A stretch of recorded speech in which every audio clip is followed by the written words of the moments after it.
Dobrý deň, vítam vás opäť v našej sérii z vinice.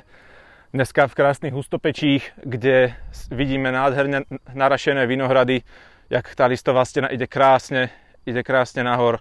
A ukážeme si dnes spoločne ďalšie video zo série, kde sa budeme konkrétne už venovať tomu vstupu do zelených prác a nejakému tomu jemnému manažmentu listovej steny pred kvitnutím, čo je v podstate tá najdôležitejšia časť roka, ktorá nás zaujíma. Tak, tu máme krásnu hlavičku a vlastne celý podlom začína čistením kmienika, kedy od spodu čistíme obrast. Pokiaľ už je takto silne narastený, určite využívajte zberové klasické nožnice, snipsy, ktoré veľmi dobre regulujú tú ranu a zároveň nespôsobujú nejaké väčšie škody.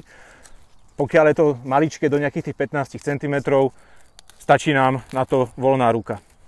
Druhou časťou, ku ktorej doporučujem si dať trošičku odstup od hlavičky a pozrieť sa na to, ako to vyzerá, je čistenie samotného stredu, kde vlastne vzniká strašne veľa planého obrastu, ktorý samozrejme, že nechceme, pretože nám nerastie z plodného jednoročného dreva. Tento obrast likvidujeme buď to rukou, alebo opäť vinohradníckymi zberacími nožnicami a vystrihávame vlastne ten vrch hlavičky, aby bol vyčistený.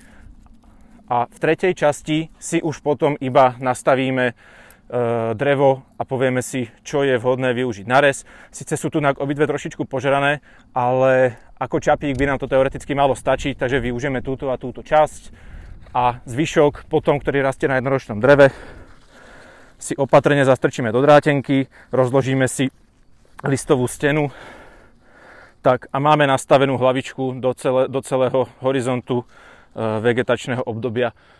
Toľko k týmto zeleným prácam, ktoré aktuálne vo vinici robíme. Toľko k aktuálnemu manažmentu zelených prác vo vinici. Netreba zabúdať, že je veľký rozdiel medzi jednotlivými odrodami, jednotlivými polohami vinice. Hlavne momentálne pozorujeme veľmi silné úhrny zrážok a docela príjemné teploty, takže vinice budú rásť veľmi rýchlo a fenofázy, ako je kvitnutie, už sú za chvíľku v podstate na spadnutie.